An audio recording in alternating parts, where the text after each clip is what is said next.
तो इसी प्रकार आपके जिन्होंने दीक्षा ले ली है और जिनके ऊपर कोई ऐसी आपदा आनी है कि आपकी मृत्यु होनी हो, तो पहले परमात्मा उस मृत्यु को रोकेगा, बाकी सांसारिक सुख तो फिर आपका ढेर लगा देगा, आपका जीवन एक्सटेंड हो गया था।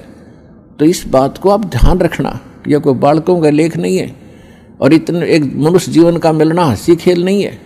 एक सांस भी मनुष्य जीवन की मिलना आपको बालकों का खेल नहीं है, और ये आपको 150 वर्ष एक्सटेंड कर देता है। ये परमपिता, ये पूर्ण परमात्मा है। तो पुण्यात्मा, इन बातों पर ध्यान रखना जो दास आपको गाइडलाइन बता रहा है। तो इस प्रकार जिनको राहत नहीं मिल रही है वो ये ना सोचो भगवान का ऑपरेशन चालू नहीं है।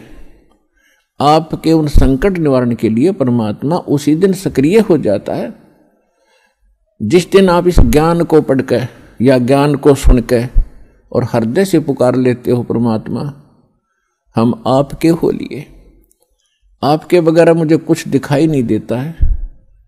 और कब बुलाओगे उसी दिन से परमात्मा आपको अपना मान लेता है, क्योंकि ये आत्मा का साथी है, आत्मा इसका अंश है। चाहे वो किसी धर्म में है, चाहे किसी मजहब में है, या किसी प्राणी के शरीर में है, कुत्ते गधे सूअर के शरीर में है। तो ये परमात्मा उसी दिन से आपको स्वीकार कर लेता है यदि आप हृदय से पुकारते हैं। और जिस समय नाम ले लेते हो फिर तो बातें खत्म हो जाती है कि आपके कोई सुनवाई ना हो या आपके संकट दूर ना हो। उसके लिए यही कारण हो जाता है कि परमात्मा पहले वो संकट टालेगा जो तेरी जान को जोखिम करेंगे। आपको जीवन एक्सटेंड करके फिर धीरे धीरे तेरे सारे आपके सभी कार्य, आवश्यक कार्य जो होंगे सारे ठीक करेंगे। देखो ये भक्ति मार्ग है। यदि आप यहाँ आते हो बरवाला आश्रम में तो आपको सबसे पहले ये उद्देश्य बनाना होगा कि मुझे मोक्ष चाहिए। और जो ये कहते मैं फैक्ट्री लाऊं, मैं मंत्री बनूं, एमएलए बन जाऊं, मेरा आशीर्वाद दे दो गुरुजी, देखो ये आशीर्वाद यहाँ पर आपको नहीं मिलेंगे, क्योंकि ये तो भगवान से दूर करेंगे आपको। और हम ऐसा विष आपको खिला नहीं सकते जो आपका जीवन को हानि कर दे। डॉक्टर ऐसा अनजान नहीं होता। इसका कारण ये है कि जैसे कोठी बंगले आपको दे भी देगा भगवान, तो आप परमात्मा से कोसों दूर होगे।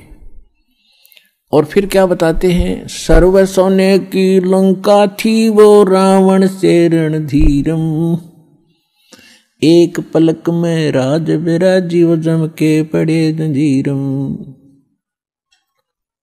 सारी सोने की लंका बख्श दी थी उसको, सारा लंका सोने की बनाए बैठा था। और उस समय तो कई हजार, 20 30 हजार वर्ष की उम्र होती थी।